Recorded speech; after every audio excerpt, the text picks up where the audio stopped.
Hey, my name's Travis Nelson, and I did my report on a Baker's cyst.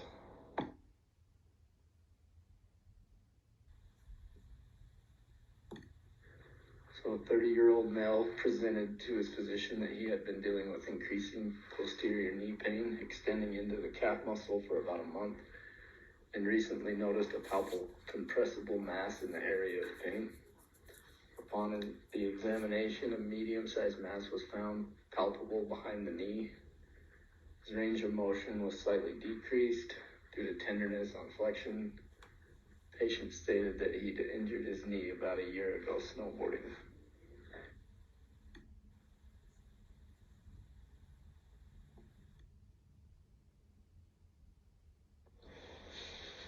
An ultrasound of the right leg was ordered, and it showed a hypoechic cystic structure in the popliteal fossa and no evidence of deep vein thrombosis.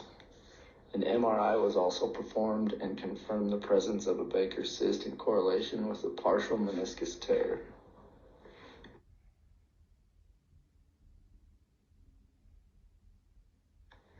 A Baker's cyst is a fluid-filled cyst behind the knee which can cause a bulge associated with a feeling of tightness and pain, usually with flexion of the knee. It's basically excess fluid from the gastrocnemius semimembranosus bursa, the most common cystic lesion of the knee. Histologically, the cyst walls resemble synovial tissue with fibrosis evident, and there may be chronic nonspecific inflammation present. Popliteal cysts are most commonly found between the medial head of the gastrocnemius and semimembranosus.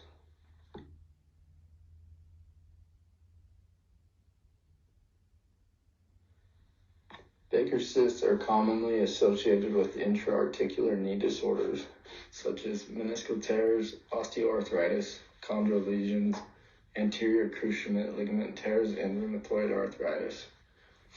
These conditions and injuries cause the gastrocnemius semimembranosus bursa to become distended with more fluid than that is normal. Degenerative joint disease is also another one, and there's always the unknown causes, they just happen.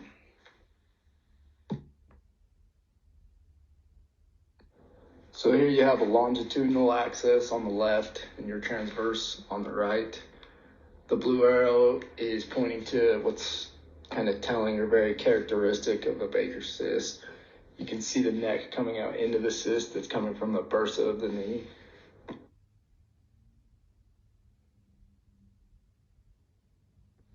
I thought this image illustrated the Baker's cyst well.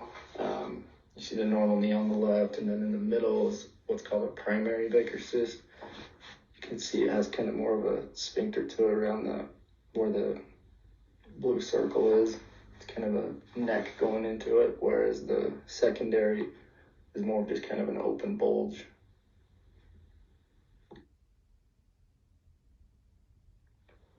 So there's a few different treatments for Baker's cyst.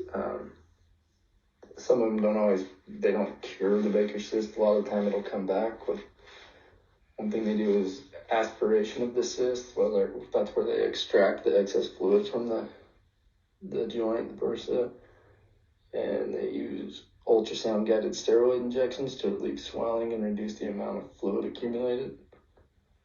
And in these methods, a lot of time they'll see recurrent Baker's cyst come back. It doesn't always cure them.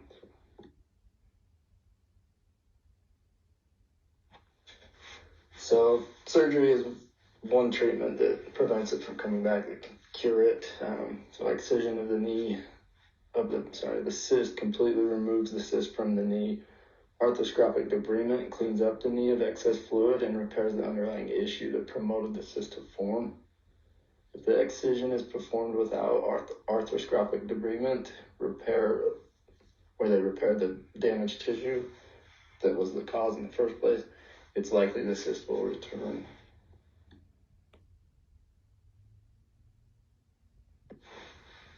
So the patient had an excision of the cyst along with arthroscopic debridement, where the meniscal tear was repaired. He was instructed to participate in physical therapy, not to bear weight 4 to 7 days after the surgery. he should be able to return to light and normal activities and sports approximately 6 to 8 weeks after a partial meniscectomy.